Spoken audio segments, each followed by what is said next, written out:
ನೋಡ್ರಿ ಇಲ್ಲಿ ಹೆಂಗೆ ಬಂದಿರೋದಂದರೆ 20 ವರ್ಷದಿಂದ ಕಷ್ಟಪಟ್ಕೊಂಡು ಬೋರ್ವೆಲ್ ಒಂದೊಂದು ದಿನ ಒಂದೊಂದು ವರ್ಷದಲ್ಲಿ ಒಂದೊಂದು ಹಾಕ್ಸ್ಕೊಂಡು ಆ ಥರ ಕಷ್ಟ ಇರೋರಿಗೆ ಒಂದು ಬೋರ್ವೆಲ್ ಪಾಯಿಂಟ್ ಮಾಡಿದ್ದೀವಿ. ಆ ರೀತಿ ನೀವು ನೋಡಿ ಎಲ್ಲ ವೀಡಿಯೋನು ಸಪೋರ್ಟ್ ಮಾಡಿ ಅಂತ ಹೇಳ್ತೀನಿ. 20 ವರ್ಷದಿಂದ ಟ್ರೈನ್ ಮಾಡಿರೋದು ಇದೇ ರೀತಿ ಎಷ್ಟು ಜನ ರೈತರುಗಳಿದ್ದೀರಾ, ನನ್ನ ಕೈಲಿ ಎಷ್ಟಾಗುತ್ತೆ ಅಷ್ಟು ನೋಡಿ ಟ್ರೈನ್ ಮಾಡಿ ನೀರು ತಗೊಳಕ್ಕೆ ಹೇಳಿ ಇಷ್ಟಪಡ್ತೀನಿ ನಾನು. ಏನಂದರೆ 20 ವರ್ಷದಿಂದ ಟ್ರೈನ್ ಮಾಡಿದ್ದಾರೆ ಅಂದರೆ ಎಷ್ಟು ಕಷ್ಟ ಇರುತ್ತೆ.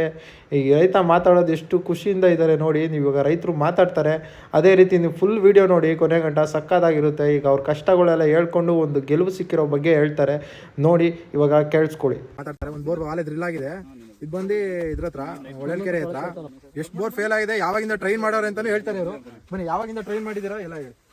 ಯಾವಾಗಿಂದ ಟ್ರೈನ್ ಮಾಡಿದ್ದೀರಾ? ನಾವು 20 ವರ್ಷದಿಂದ ಟ್ರೈ ಮಾಡಿದ್ದೀವಿ. ನಮ್ದು ಎಷ್ಟ ಬರ್ದು ನಮ್ದು ಆಲೆ ಡ್ರಿಲ್ ಆಗಿದೆ, ನೀರು ಬಂದೈತೆ. ಇವಾಗ ನೀರು ಬಂದಿರೋ ಬಗ್ಗೆ ಮಾತಾಡ್ತಾರೆ, ಮಾತಾಡಿ. 20 ವರ್ಷದಿಂದ ಟ್ರೈ ಮಾಡಿದ್ವಿ. 13 ಬೋರ್ ಫೇಲ್ ಆಗಿದಾವೆ. ಈ ಬೋರ್ ನೀರು ಚೆನ್ನಾಗಿ ಕಾಣಿಸುತ್ತೆ. ಯಾವ ಬೋರ್? ಈ ಬೋರ್ ಇದೇ ಬೋರಲ್ಲಿ ಇದು ಚಿಕ್ಕ ಇದು ಬಂದು ಊರೇ ಅದು. ಎಷ್ಟು ವರ್ಷದಿಂದ ಟ್ರೈನ್ ಮಾಡಿದ್ದಾರೆ ನೋಡಿ? 20 ವರ್ಷದಿಂದ ಟ್ರೈನ್ ಮಾಡಿದ್ದಾರೆ. 20 ವರ್ಷದಲ್ಲಿ ಆಗ್ದಿಲ್ಲ, ಇವಾಗ 2026 ಆಗಿರೋದು. ಯಾವಾಗಿಂದ ಟ್ರೈನ್ ಮಾಡಿದ್ ನೀವು? ಇಸ್ವಿ 2006 ನೀರೇ ಇಲ್ಲ ಆಗಿಲ್ಲ ನಿಮ್ಗೆ? ನೀರೇ ಆಗಿಲ್ಲ, ಇವಾಗ ಆಗಿದೆ ಇವ್ರಿಗೆ. ಇದೇ ಬೋರ್ವೆಲ್ ಕೊಡ್ತಿರೋದು, ನೀರು ಬಂದಿರೋದು. 20 ವರ್ಷ ಆದ್ಮೇಲೆ ನೀರು ಸಿಕ್ಕೈತೆ ಇದ್ರೆ ಯಾವ ಥರ ಎಫೆಕ್ಟ್ ಹಾಕೊಂಡು ಮಾಡಿರ್ತೀನಿ ಅಂತ ನಿಮಗೂ ಗೊತ್ತಿರುತ್ತೆ. ಅದೇ ರೀತಿ ಎಷ್ಟು ಕಷ್ಟದಿಂದ ಮಾಡಿರ್ತೀನಿ ಅಂತ ನಿಮಗೂ ಗೊತ್ತಿರುತ್ತೆ. ಸಪೋರ್ಟ್ ಮಾಡಿ. ಈ ಥರ ಎಲ್ಲ ರೈತರಿಗೂ ಒಳ್ಳೇದಾಗಬೇಕು ಅಂದರೆ ಎಲ್ಲರೂ ಒಂದೊಂದು